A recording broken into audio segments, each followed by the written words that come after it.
কতটা ভয়ঙ্কর হইতে পারে একটা লাইন, জাস্ট কলিজাটা হাত দিয়ে ধরে বসে বুকের খাঁচা থেকে না সরে যায়।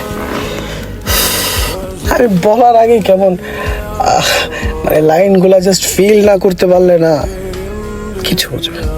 জাস্ট আমি বলার আগেই আমার কলিজা একটা থরথর করে কাঁপুনি মানে অটোমেটিক করতেছে। আমার মা সারা আমি মানে আওলায় ফেলতেছি। শুনেন, মনোযোগ সহকারে শুনেন, জাস্ট ফিল করেন।